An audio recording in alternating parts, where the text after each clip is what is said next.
Bonjour tout le monde, bienvenue aux Instituts d'été 2024 du Centre Franco. Mon nom est Louis Hull et aujourd'hui, je suis très content de vous souhaiter la bienvenue à une formation qui sera offerte par Julie Segamondou. Le titre de la formation, c'est Partir l'année scolaire du bon pied en mathématiques.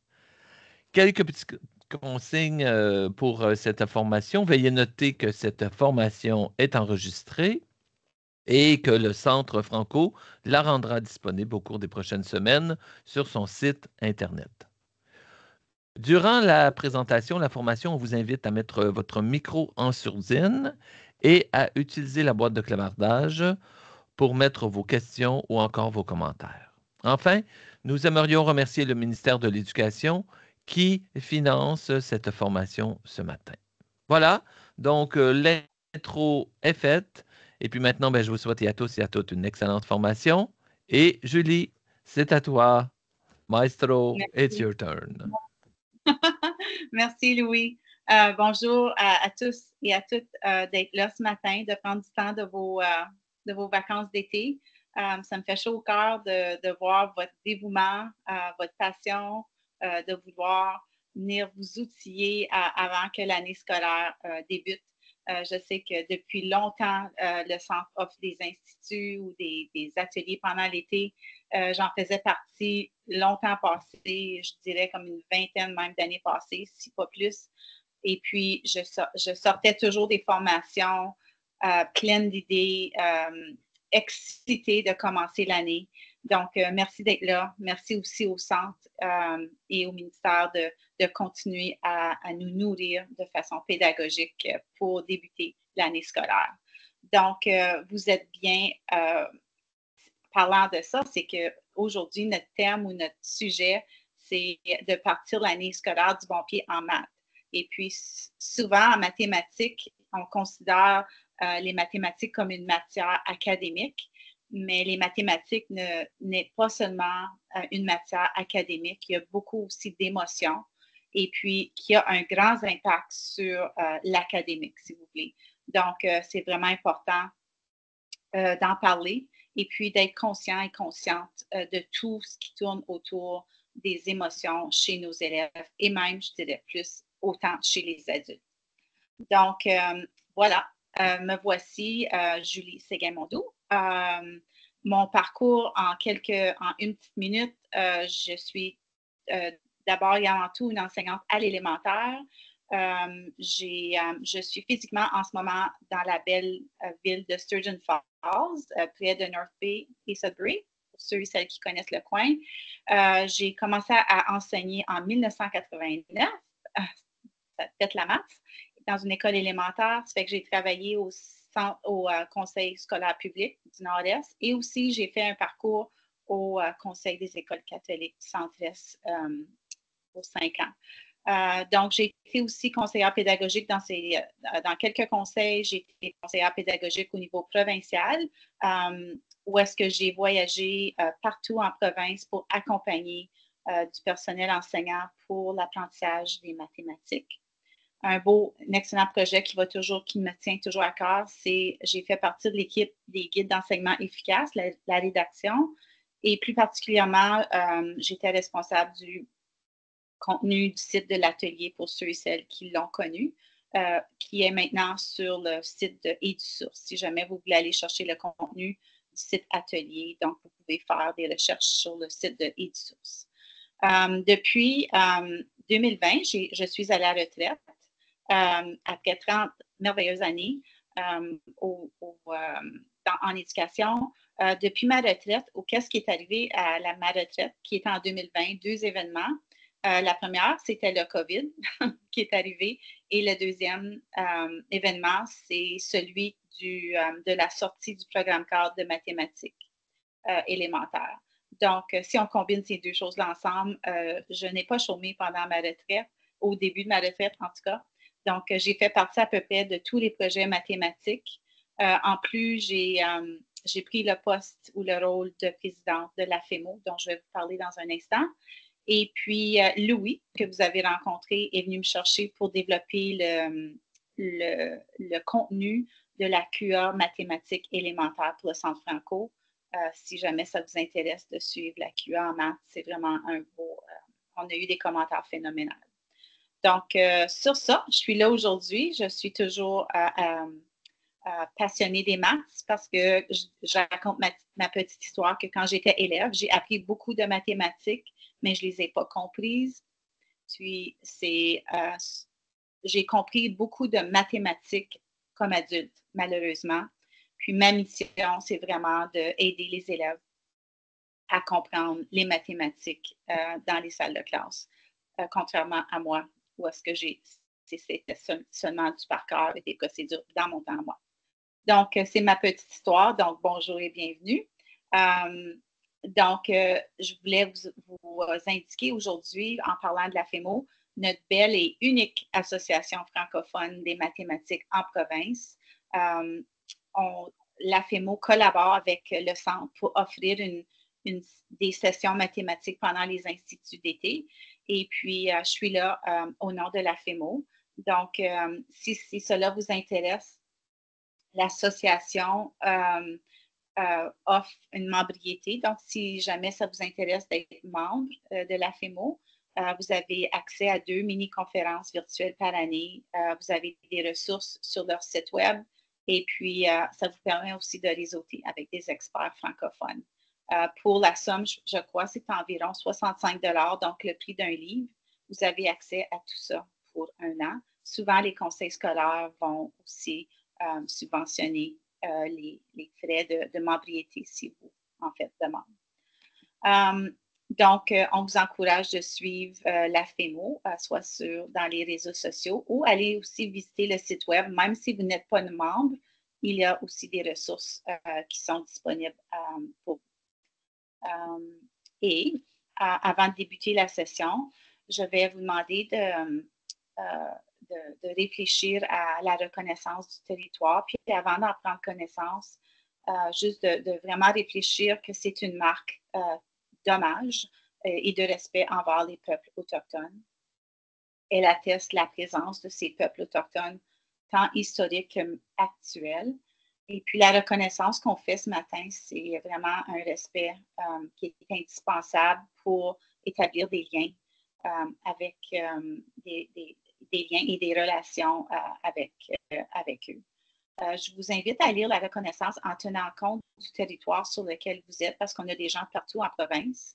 Dans mon cas, je tiens à souligner que moi, je suis sur le territoire du peuple Anishinaabe et particulièrement de la Première Nation Nipissing. On est sur le bord du beau lac Nipissing. Donc, prenons une petite minute pour prendre connaissance de la reconnaissance du territoire.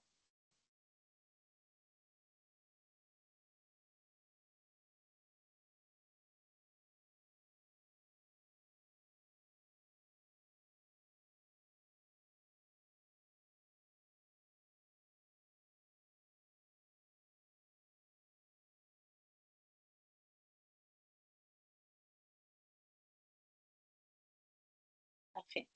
Donc, allons voir le menu d'aujourd'hui ou de notre session. Donc, mes intentions pour vous, c'est celle-ci, ceux-ci, c'est-à-dire les ARA. Donc, de vous approprier qu'est-ce que signifie, que veut dire une mentalité de croissance, de réfléchir à l'impact de l'attitude. On a parlé tantôt que les maths, c'était non seulement une matière académique, mais l'impact que l'attitude des mathématiques peut avoir sur l'apprentissage des élèves. Et je dirais aussi sur notre enseignement, on va en parler tantôt. On va explorer beaucoup d'idées ensemble, des conseils que j'ai accumulés au cours des années et puis des ressources pour développer une attitude positive envers des maths. Donc, à la fin de la session, je vais vous remettre un lien avec la présentation que vous voyez à l'écran avec tous les liens, toutes les ressources qui seront discutées. D'accord? Ça fait qu'on est prêt pour démarrer. Donc, tout d'abord, pour entamer notre session, une petite réflexion pour vous. Donc, selon vous, quels seraient des mots qu'une grande partie des adultes choisiraient pour décrire le sentiment en mathématiques. Donc, réfléchissez à des mots. Donc, vous pouvez en écrire un ou deux dans la boîte de clavardage, mais selon vous, lorsque les gens entendent le mot mathématique, quels sont les sentiments qu'ils ressentent, selon vous?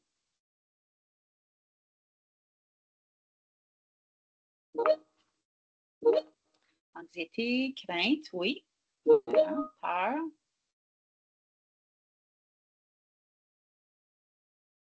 Quelques-uns encore, difficile, oui, super. Frustration.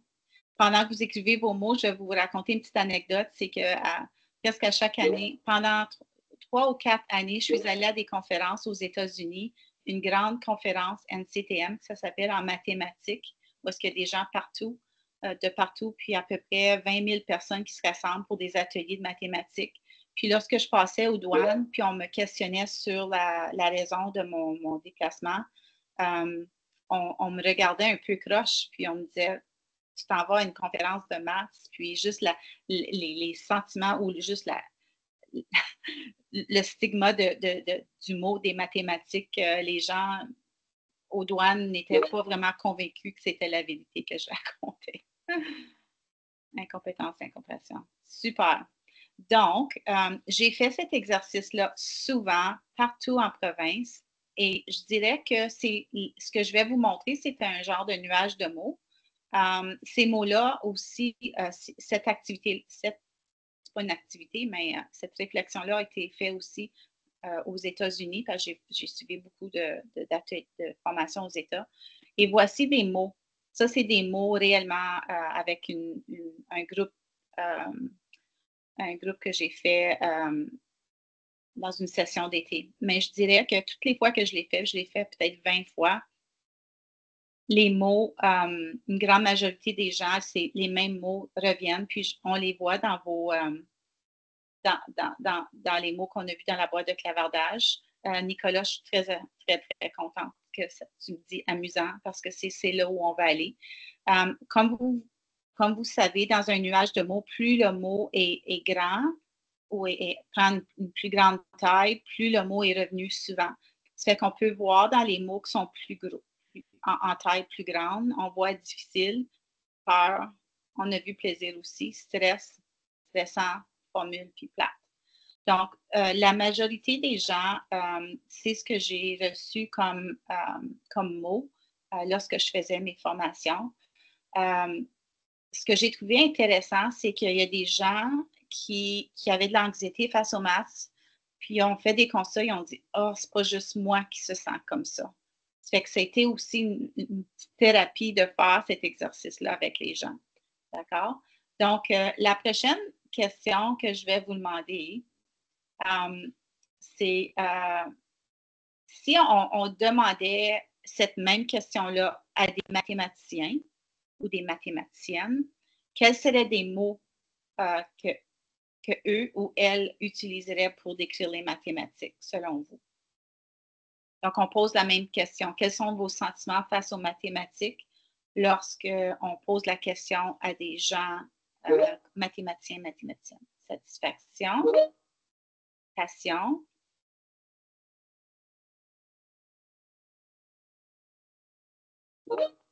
plaisir, super. Dynamique, engagé, super. Curiosité. Donc, voici des mots. Je vais vous montrer comme celui à gauche et celui qu'on vient de voir. Mais le nuage de mots à la droite, ce sont des mots qui sont utilisés par des mathématiciens, mathématiciennes pour décrire leurs sentiments face aux mathématiques. Puis, lors d'un atelier, on avait discuté comment on peut faire pour amener les gens qui sont à gauche vers la droite. Puis, c'est tout un exploit.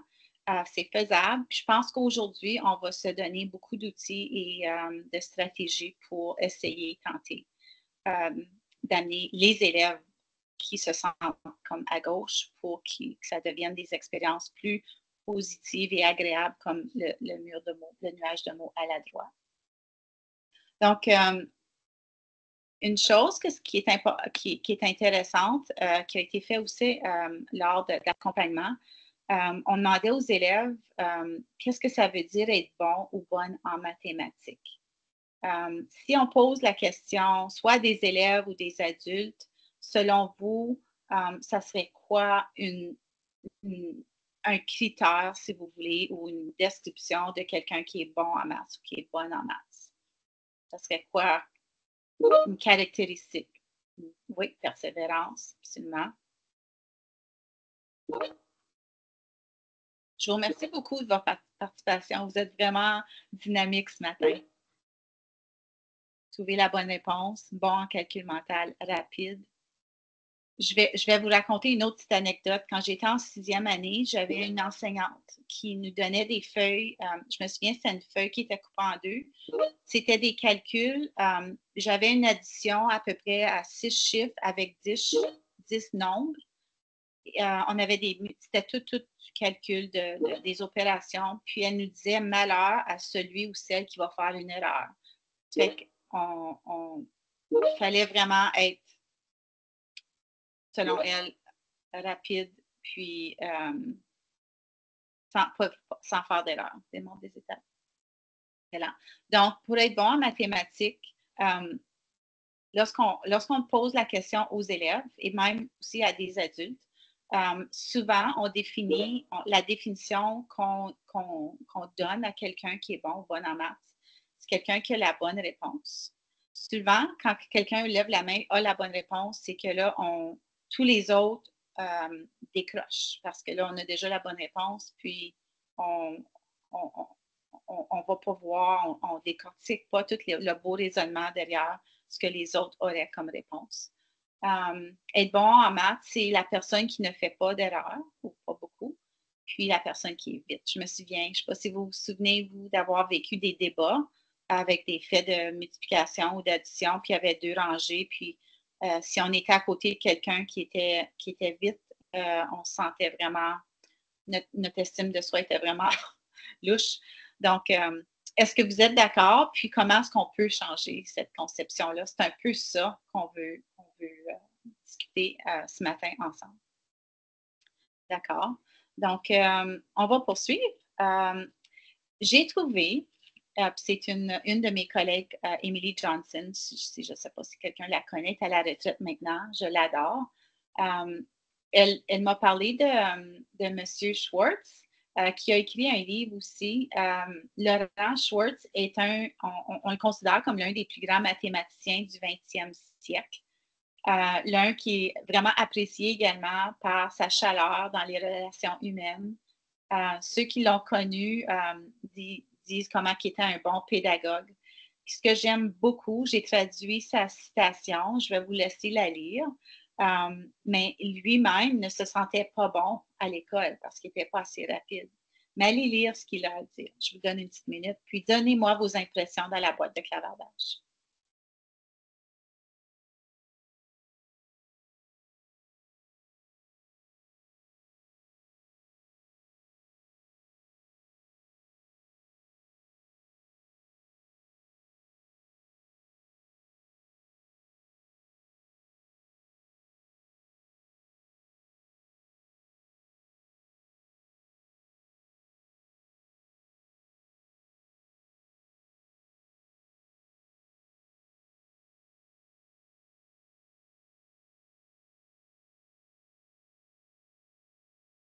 Qu'en pensez-vous?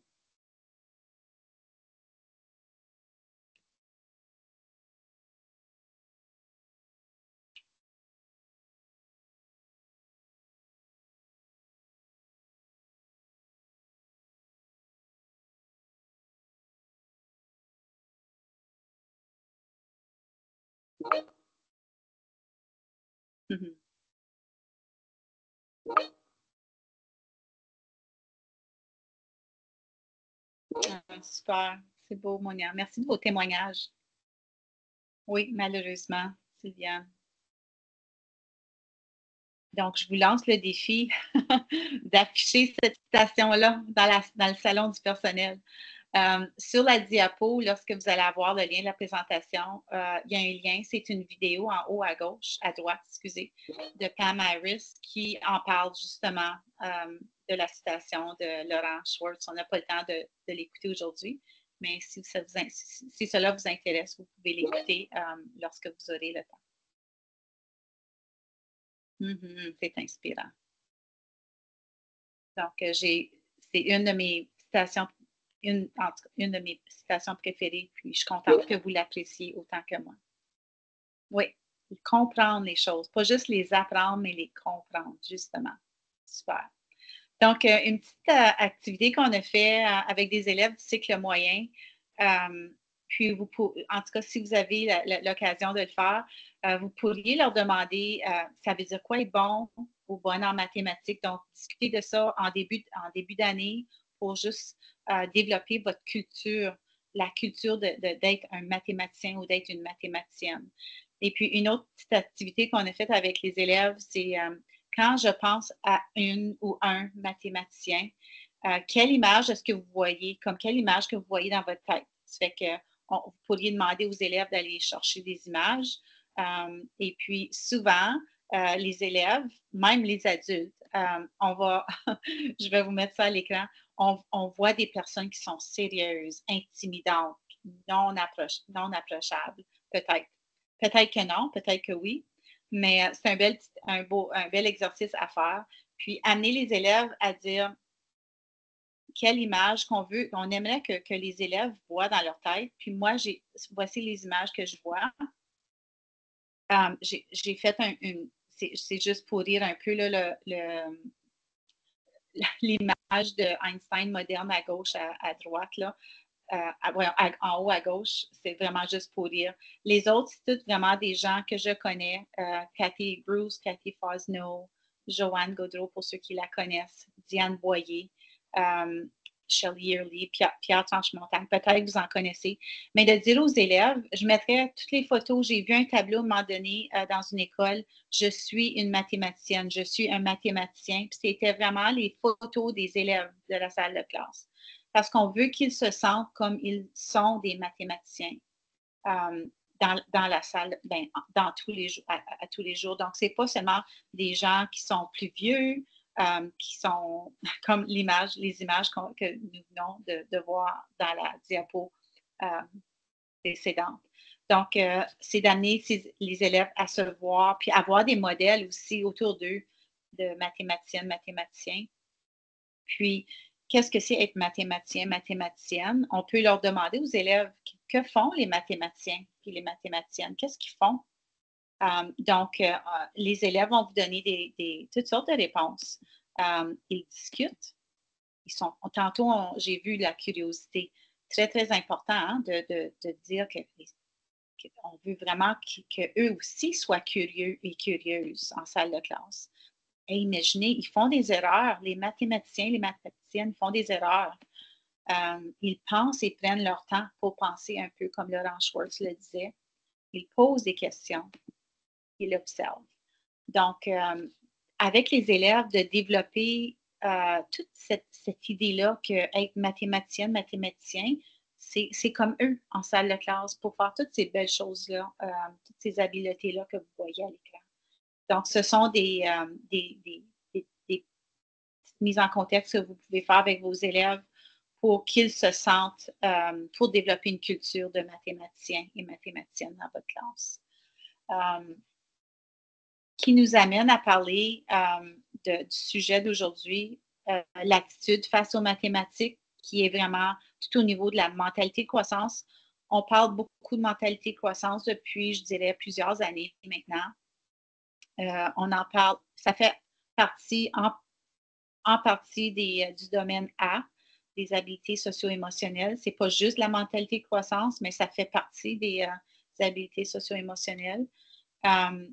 Est-ce que la question que je vais vous poser, est-ce que quand on dit mentalité de croissance, est-ce que c'est quelque chose que vous connaissez? Oui, non ou un peu? Peut-être dans la boîte de clavardage, juste me dire un oui, non ou un peu.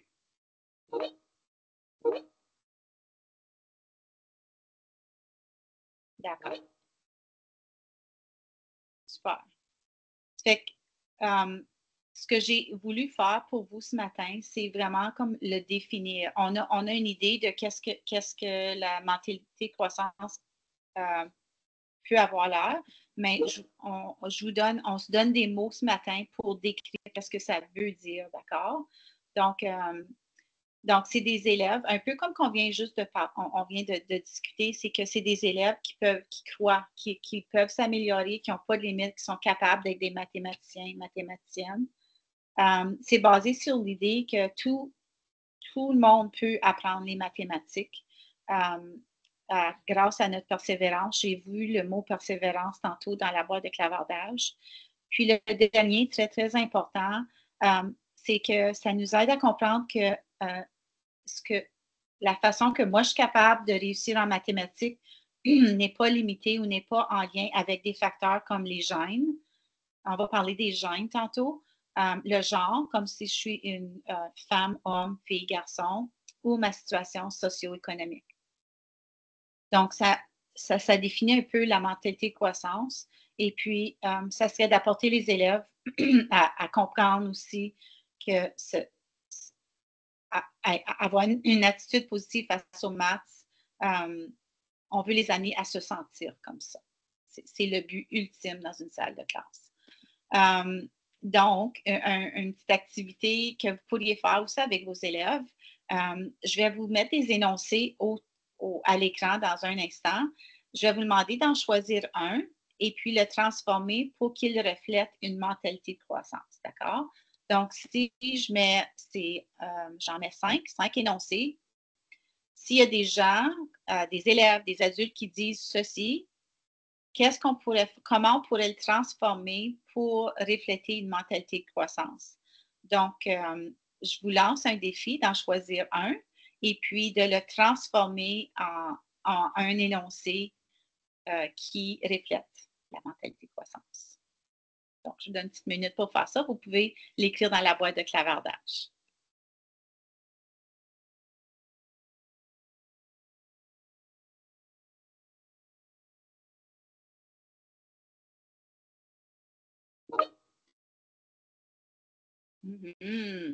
Merci, Sylviane. Oui, Julie, c'est bien. Sylviane dit Julie. Ouais.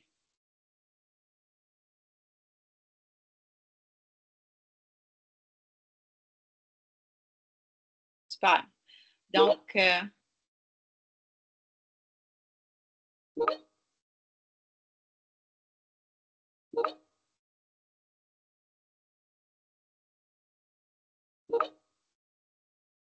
excellent. Justement, hier à la télé, j'écoute beaucoup Salut Bonjour, puis on parlait des Olympiques, puis tu sais, on dit il n'y a pas un athlète qui n'a pas fait d'erreur avant de réussir. Ça fait qu'il faut vraiment valoriser les erreurs en salle de classe. Oui, je fais des erreurs parce que j'apprends. On ne peut pas apprendre, on va en parler tantôt, si on ne fait pas d'erreurs. Puis lorsqu'on dit ça aux élèves, il me semble que ça enlève tellement un stress sur les épaules. Super. Allons comparer vos réponses. J'ai trouvé cette affiche ici que peut-être vous avez déjà vue. Donc, c'est des énoncés. Les énoncés que je vous avais mis, je sais que c'est petit, mais vous allez avoir une copie de la présentation. Donc, à la gauche, au lieu de dire ces énoncés-là, voici comment on pourrait essayer de le dire autrement pour développer notre mentalité de croissance. D'accord? Donc, j'ai cru bon de vous partager cette affiche ici.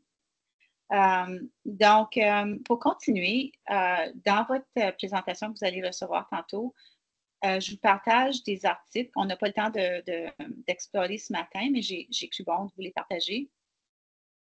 Le premier, c'est un article par Carol Dweck qui a vraiment fait, je dirais, initier tout ce changement, pas ce changement, mais cette prise de conscience de la mentalité de croissance.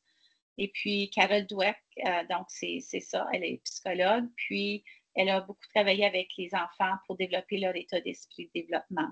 Donc, voilà, je vous ai donné cet article-là. Puis l'autre qui dit comment intégrer, c'est en anglais, là, désolé, la mentalité de croissance, les messages dans votre salle de classe de mathématiques. Donc, ça, c'est pour vous. Et puis, on arrive maintenant à la section, si vous voulez, où est-ce qu'on va faire un décompte. J'ai pensé, ça serait intéressant, faire un décompte de 5 conseils. Ça serait quoi 5 conseils à se donner, pour contribuer, pour développer une communauté d'élèves qui ont une attitude positive face aux mathématiques. Lorsque j'ai fait des accompagnements dans les écoles, on regardait en particulier cette journée-là les résultats de l'OQRE parce qu'il y a un sondage qu'on fait chez les élèves. Vous pourriez le faire dans vos salles de classe aussi en début d'année, à n'importe quel niveau. Mais lorsqu'on posait la question, est-ce que tu te sens bon ou bonne en mathématiques? Chez les plus jeunes, il y en avait beaucoup. Il y avait beaucoup plus d'élèves qui disaient oui. Puis rendu en 6e, puis en 9e, c'était vraiment triste, je dirais, triste, de voir que les élèves, la façon qu'ils se sentaient face aux mathématiques avait vraiment dégradé. Donc, voici comment des petits conseils qu'on pourrait utiliser pour garder nos élèves, contribuer à leur attitude positive face aux mathématiques.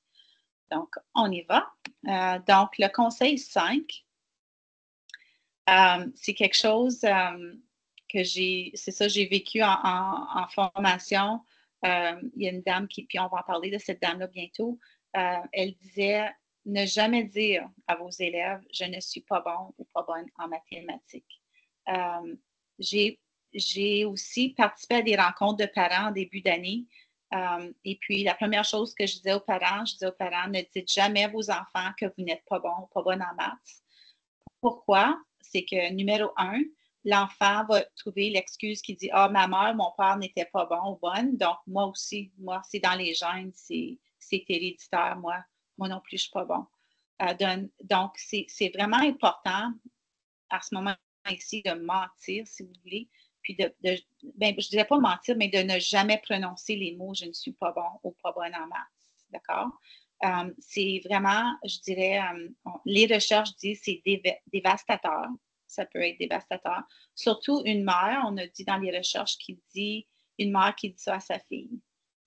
C'est dévastateur. Donc, il faut vraiment faire attention à nos mots et puis notre attitude comme pédagogue face à nos élèves. Je vous partage un témoignage. J'ai une enseignante, je collaborais avec une enseignante qui disait, elle a accueilli les élèves, disons, de 4e année dans sa classe. Puis elle disait que l'enseignante de 3e année, l'enseignante qu'ils avaient eue l'année précédente, c'est une enseignante qui verbalisait qu'elle avait peur des maths, elle n'était pas bonne en maths. Donc, les élèves qu'elle a reçus, ça lui a pris plusieurs mois à rebâtir toute cette psychologie, si je peux utiliser le mot psychologie, pour travailler énormément leur attitude face aux mathématiques. Donc, c'est vraiment, vraiment important comme pédagogue, comme modèle, de ne pas exprimer je sais que c'est difficile. Vous pouvez dire « Ah, moi aussi, j'aime apprendre avec vous. J'aimerais ça apprendre. Je ne l'ai pas apprise comme ça à l'école, mais on peut quand même parler qu'on aime apprendre les mathématiques, qu'on veut les apprendre. Mais de dire qu'on n'est pas bon, pas bonne en maths, qu'on n'aime pas les maths, ça peut vraiment être dévastateur. Donc, c'est un message qu'on nous a beaucoup donné dans nos formations. Et puis, entre autres, la dame qui nous a parlé de ça, c'est Dr. Joe Bowler. Est-ce que vous pourriez me dire un oui ou non dans la boîte de clavardage? Est-ce qu'il y a des gens ici qui ont déjà, qui connaissent Dr. Bowler, qui travaille à l'Université Stanford? Okay. Donc, c'est des oui, des non. Dr. Joe Bowler est reconnu partout dans le monde pour sa passion des mathématiques. C'est une Britannique, elle a un bel accent britannique. Ses conférences se font à travers le monde. J'ai eu le grand privilège de la voir, je pense, environ 5 fois, 2 ou 3 fois aux États, puis 2 fois en Ontario. j'ai presque pleuré à chacune de ces conférences parce qu'elle travaille beaucoup toute cette attitude face aux mathématiques, comment construire les élèves pour qu'ils deviennent confiants et confiantes pour vivre des belles mathématiques. C'est une auteure aussi, puis à l'écran, vous voyez son site web s'appelle YouCube, basé à l'Université Stanford. Et puis, elle s'intéresse beaucoup à différentes approches qui ont un impact en mathématiques chez les élèves. Elle s'intéresse aussi à comment enseigner les mathématiques pour développer un esprit positif, puis promouvoir surtout l'équité dans les salles de classe en mathématiques. C'est elle, entre autres, qui parlait de l'impact de la mère qui disait à sa fille qu'elle n'était pas bonne en mathématiques. Donc, depuis plusieurs années, elle offre un site web avec plein de ressources gratuites. Le lien, vous l'avez à l'écran si vous voulez l'explorer plus tard. Puis, docteur, je vais l'appeler Joe Buller, a fait plusieurs vidéos qui sont accessibles pour tout le monde. On n'avait pas le temps aujourd'hui dans la période de 60 minutes, mais je vous ai mis un lien. Si vous êtes capable d'aller l'écouter, c'est en anglais. Vous pouvez peut-être mettre les sous-titres en français, mais ça serait vraiment important. C'est comment est-ce qu'on peut être bon en maths, puis des faits au sujet de l'apprentissage des mathématiques. Donc, c'est vraiment bien. Si jamais vous voulez le faire visionner même avec votre personnel enseignant dans une journée pédagogique, c'est vraiment, vraiment bien. Donc, je vous ai donné cette ressource-là. Donc, aujourd'hui, je vous donne aussi plein de ressources. D'accord? Son livre Apprenez sans limite 6 principes, c'est excellent. Oui, elle a publié plusieurs livres. Justement, je vais vous en parler tantôt d'un de ses livres. Mais n'importe quelle publication qu'elle a fait, elle est vraiment excellente. Merci, Annie, de partager. Des articles, 3 autres articles que je vous partage ici, entre autres, les 2 derniers sont de Joe Buller. Le premier, c'est Cathy Seeley. Et puis, c'est vraiment tout au niveau de l'apprentissage des mathématiques, l'anxiété, la peur des mathématiques. Donc, ce sont des vraiment bons articles si vous voulez les consulter pour des fois juste aussi avoir des preuves pour parler aux parents lors de rencontres ou lors de communication au niveau de leur élève, de leur enfant. Donc, le conseil 4, tout le monde peut apprendre les maths. Un mythe destructeur il y a un mythe qui se passe, puis que plusieurs personnes disent que certaines personnes sont nées avec un gène mathématique. Mais là, avec toute la recherche en neuroplasticité, c'est que tout le monde peut apprendre les mathématiques. Joe Buller aussi, qui a fait ses recherches, le dit. Ça a été prouvé, c'est ça, par les études scientifiques du cerveau, la neuroscience qu'elle appelle. Et puis, dans la vidéo, si vous avez l'occasion d'aller le voir, elle en parle. Ici, c'est toute l'idée que certaines personnes sont nées avec un gène mathématique et d'autres ne le sont pas. Donc, ce mythe a été prouvé à maintes reprises comme étant faux. Puis je dirais faux avec des lettres majuscules. Oui, la fameuse brosse des maths. Donc, il est vraiment important de communiquer des messages positifs à nos élèves pour contrer ce mythe, que ce n'est pas vrai. Comme pédagogue, on a, pas vous et moi aussi, incluant moi aussi, on a un rôle à jouer, un rôle crucial face à l'attitude de nos mathématiques. Donc, nous devons vraiment aider les gens à comprendre que ce n'est qu'un mythe. Donc, je pense qu'un des messages les plus importants en encourageant nos élèves, c'est de dire « je crois en toi » de façon très honnête et sincère, puis de dire « je sais que tu es capable ». Puis, on doit convaincre les élèves parfois qu'ils ont le pouvoir d'apprendre les mathématiques et même à des niveaux complexes, d'accord? Moi, en tout cas, j'ai vécu des expériences incroyables avec des élèves entre autres, il y avait une petite fille qui, pour elle, elle n'était pas confiante en mathématiques. Personne ne voulait travailler avec elle en équipe parce qu'elle n'était pas forte en mathématiques. Mais lorsqu'on a commencé à offrir des situations ouvertes, c'était des problèmes de Marion Small, des problèmes ouverts, elle a vraiment, cette petite-là a vraiment brillé. Elle a trouvé des solutions vraiment créatives, différentes. Elle avait un raisonnement mathématique vraiment bon.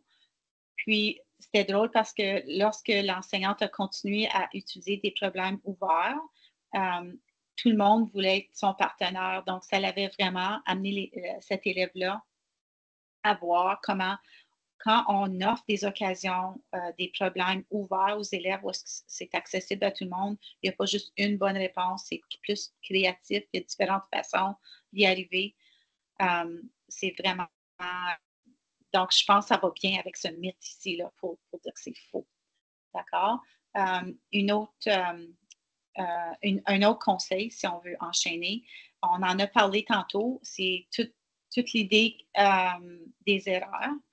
Comme je disais tantôt, au niveau des Olympiques, qui n'a pas fait d'erreur avant de vivre des succès? Donc, il faut vraiment célébrer les erreurs puis dire aux élèves que c'est nécessaire de faire des erreurs. Puis, vous voyez les images à l'écran, ce sont des synapses, puis Joe Boulder en parle. Lorsqu'on fait une erreur, il y a des synapses, il y a des choses qui se passent dans notre cerveau. Ces synapses-là nous permettent d'apprendre de nos erreurs, d'accord? Puis, de montrer aux élèves, hey, imaginez-vous, là, on a fait des études au niveau du cerveau, puis quand on fait des erreurs, on est en train d'apprendre.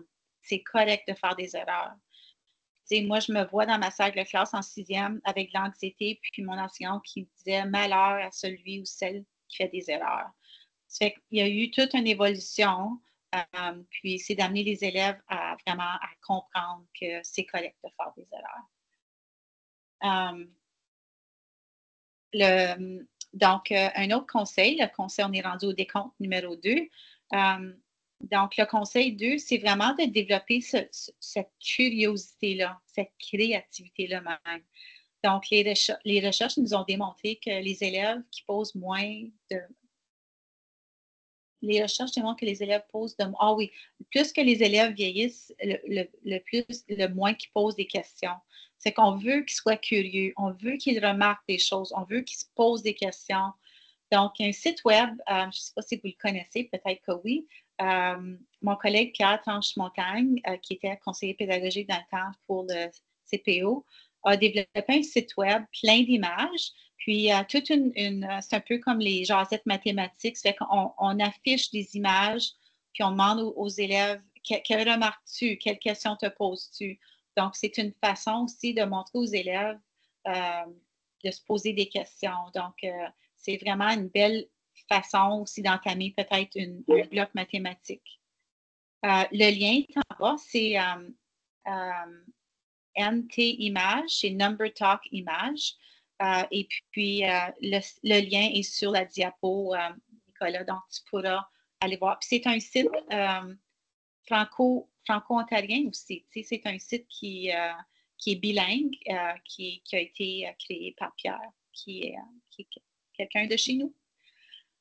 Et le conseil 1, vous reconnaissez notre fameux Laurent Schwartz, qui, on ne passe pas beaucoup de temps parce qu'on a déjà parlé, comment c'est beaucoup, la rigueur est plus importante que la vitesse. Donc, encore une fois, on peut penser à ce conseil-là lorsqu'on fait notre planification, où on enseigne, on observe.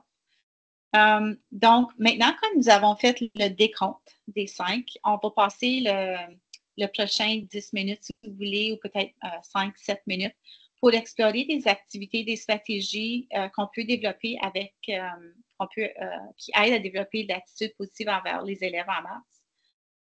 Donc, avant que je vous présente des idées, est-ce que vous en connaissez? Si oui, vous pouvez les écrire dans la boîte de clavardage. J'aimerais bien ça qu'on puisse aussi réseauter aujourd'hui, partager, puis bâtir avec vos idées aussi. C'est sûr que moi, j'en ai mis, mais il y en a plein d'autres.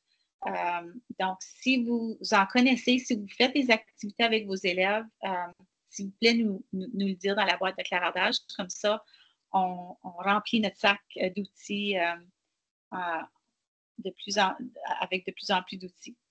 Donc, pendant que je fais la petite tournée des activités stratégiques qu'on peut faire, s'il vous plaît, écrivez-nous des idées dans la boîte de clavardage. Oh, la chasse au trésor en maths, c'est intéressant. J'adore ça parce que les maths, juste aussi de voir que les maths font partie de notre quotidien, d'aller voir toutes les fois qu'on fait de la maths dans une journée. Oui, le PPP, s'il vous plaît, utilisez-le. Oh, c'est tellement important. Oui, super. OK. Donc, pendant que vous continuez à faire ça, je vais juste enchaîner pour avoir assez de temps. On a parlé de Joe Bowler tantôt. Donc, plusieurs livres existent de Joe. Entre autres, il y a un de ses livres que j'ai dévoré. Je vais vous dire lequel là, dans un instant. Elle parle de développer en début d'année scolaire, de développer des normes avec vos élèves. Et puis, j'ai pris ça dans son livre ici, Mathematical Mindset. Je vais souvent à Ottawa, parce que j'habite à Ottawa, puis je me souviens d'avoir lu ce livre-là de Ottawa Sturgeon, qui est 4 heures. Je l'ai lu, il était tellement bon. Toutes ses ressources sont bonnes. Puis dans ce livre-là, entre autres, les normes positives appliquées en salle de classe. Donc, voici les normes. Elles ont été traduites, mais c'est des normes que vous pouvez développer avec vos élèves. Donc, on commence l'année avec des normes de classe. Donc, on peut avoir une affiche qui dit dans cette salle de classe, les erreurs sont acceptées. Je n'accorde pas d'importance à la vitesse. J'aime quand tu poses des questions. Donc, ce sont les normes de classe que les élèves ont, puis se sentent pas menacés, mais ils se sentent à l'aise de faire des erreurs, de poser des questions. Quand on sait qu'on peut faire des erreurs, puis qu'on croit en moi, l'élève tout de suite change au niveau de son attitude, ça peut avoir des impacts assez, de gros impacts, c'est-à-dire. Une autre activité que j'ai fait autant avec les élèves qu'avec les adultes, c'est l'activité de froissement de papier. Le lien pour la présentation, je vais le donner, Mélodie, à la fin. Donc, bientôt, dans quelques minutes. Ne t'inquiète pas, je vais te donner ça. L'activité froissement de papier, donc, on donne une feuille de papier aux élèves, n'importe quelle couleur. Je couperai une feuille de 8,5 par 11 en deux. Demandez aux élèves comme on pourrait faire ça, peut-être oui ou non, mais de dire comment te sens, on va dire comment te sens-tu quand tu fais une erreur en mathématiques, donc on froisse le papier, d'accord? Puis ensuite, on demande aux élèves, maintenant, par la suite, on demande d'ouvrir la feuille et puis de tracer les petites lignes avec soit un crayon ou un stylo feutre ou en couleur. Puis dites-leur que toutes les petites lignes sur le papier représentent des synapses. Tantôt, je vous ai montré une image d'un synapse dans le cerveau. Puis de dire que lorsqu'ils font une erreur, il y a des synapses qui s'allument dans le cerveau. Et puis, le cerveau qui grandit lorsqu'il fait des erreurs. Donc, de dire que physiquement, quand ils font l'activité du froissement de papier qu'ils l'ouvrent, ils peuvent voir que quand je fais des erreurs, il y a des choses qui se passent dans mon cerveau, puis ça m'aide à apprendre. Donc, c'est une belle petite activité tactile, puis concrète qu'on peut faire avec les élèves, même avec les adultes. Je l'ai fait avec des adultes également, dans une cape. Une autre activité vous pourriez faire avec les élèves que j'ai trouvé, c'est, je l'avais développé, là, j'avais fait des recherches. Mon attitude fait une différence. Donc, on pourrait demander aux élèves, on va se créer un signet de lecture, puis avec des messages ou avec c'est un peu le décompte que j'ai fait aujourd'hui avec vous, là, les 5 conseils. Donc, si vous voulez même peut-être remettre ça à vos parents lors de la rencontre de parents. Puis, donc, c'était une idée que je vous suggérais. De créer des affiches avec les élèves. Tantôt, on en a parlé aussi. Donc, je vous ai donné des exemples puis que ce soit les élèves qui créent les affiches. C'est toujours plus spécial pour les élèves quand c'est des affiches qu'eux ont fait. J'achèterai plus, moi, jamais d'affiches avec les couleurs, les formes pour mettre sur mes murs de classe. C'est les élèves. Quand les élèves ont la chance de les créer, ces affiches-là, ils vont se développer une fierté puis ils vont les utiliser plus. L'autre ressource, encore une fois, mon ami préféré, Dr. Jo Boaler, son site web, YouCube, elle offre, surtout n'importe quand, vous pouvez aller sur le site n'importe quand, mais en début d'année, elle appelle ça Week of Inspirational Mathematics. Et puis, c'est des ressources pour commencer l'année scolaire à différentes années d'études. La corrélation n'est pas toujours la même avec notre programme de l'Ontario, mais c'est vraiment de commencer l'année du bon pied, dans le fond. C'est vraiment elle. Il y a des idées pour la première semaine d'école. Il y a je vais dire des centaines d'idées de plein de choses que vous pouvez faire avec vos élèves pour commencer l'année en disant à vos élèves de développer cette culture-là en classe qu'ils peuvent réussir, sont capables de réussir. Nicolas, les activités ne sont pas traduites, mais souvent, c'est des activités mathématiques où est-ce qu'il n'y a pas beaucoup de mots. Mais je vous parle d'une autre ressource maintenant, là, à la prochaine diapo, qui s'inspire un peu du même genre. D'accord? Donc, cette ressource, je vais vous parler un peu de la ressource. Ça s'appelle les 20 premiers jours. Et maintenant, on a aussi les 20 derniers jours. Donc, les 20 premiers jours de l'année scolaire, puis les 20 derniers jours de l'année scolaire. Donc, lorsque j'ai travaillé, quand j'étais présidente de la FEMO, on a collaboré avec l'association anglophone. Et puis, il y a un conseil scolaire qui a développé une ressource qui s'appelait les 20 premiers jours, un peu pour s'inspirer, comme Jo Boaler sur son site web, The Week of Inspirational Mathematics, pour développer toute cette mentalité de croissance-là. Donc, moi, je commencerais, si j'étais en salle de classe demain matin, je commencerais du bon pied avec les 20 premiers jours. Donc, tout pour dire que le conseil anglophone a développé la ressource. Puis, il y avait des écoles d'immersion. Ça fait qu'à partir de la 3e année, c'est en français. Ça fait que là, on est très, très chanceux. On dit un gros merci au conseil CPO qui ont pris la ressource du conseil anglophone de l'Ontario et qui l'ont adaptée et qui ont traduit première, deuxième, troisième. D'accord? Donc, 7 et 8. Est-ce qu'on peut utiliser? Absolument. Je pense même que ça existe, les premières à la 8e, Nicolas. Et puis, sinon, moi, je prendrais les activités de 6e. Donc, dans la diapo, vous allez pouvoir cliquer le lien pour les 20 premiers jours ou les 20 derniers jours. D'accord? Ça fait que c'est une vraiment belle ressource qui existe, qui a été traduite aussi pour vous. Donc, il nous reste quelques minutes. Je retourne aux résultats d'apprentissage du début, juste pour voir juste pour m'assurer qu'on a atteint nos RA. Je pense qu'on a vraiment, en tout cas, mon but était d'aller toucher ces 3 RA-là. Peut-être sur une échelle de 1 à 5, voulez-vous me dire si 1 étant pas beaucoup, 5, oui. Si vous pensez qu'on a atteint nos résultats d'apprentissage aujourd'hui avec la session.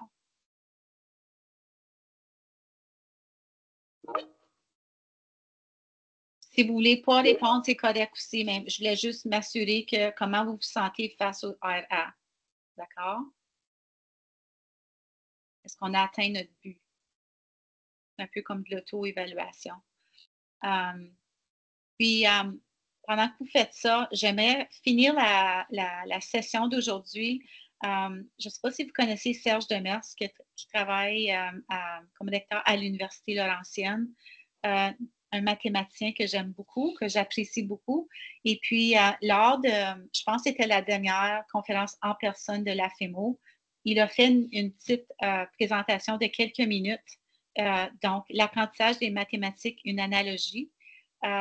J'aimerais bien vous la faire écouter ces quelques minutes seulement. Puis après ça, on va finir la session avec le lien de le lien avec la présentation d'aujourd'hui. Donc, je vais juste savoir si vous voyez à l'écran, juste un instant là.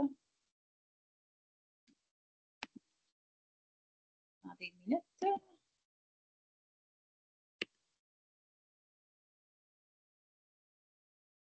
Bien. Est-ce que vous voyez un avion à l'écran? Un oui ou un non dans votre clavardage? Non, hein? OK. Vous voyez encore d'abord la présentation. OK. Ce que je vais faire, je vais vous mettre un lien, puis je vais vous demander d'aller écouter la petite présentation de Serge, et puis on se retrouve dans 2 minutes ici, et puis dites-moi ce que vous avez pensé de son analogie.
Super, je vois qu'il y a des gens qui ont terminé l'analogie de Serge. C'est vraiment bien au niveau, si jamais vous voulez la partager avec vos collègues. Donc, sur ça, je vous remercie énormément de votre présence aujourd'hui. J'ai mis dans la boîte de clavardage la présentation PowerPoint. J'ai aussi mis le lien du sondage de satisfaction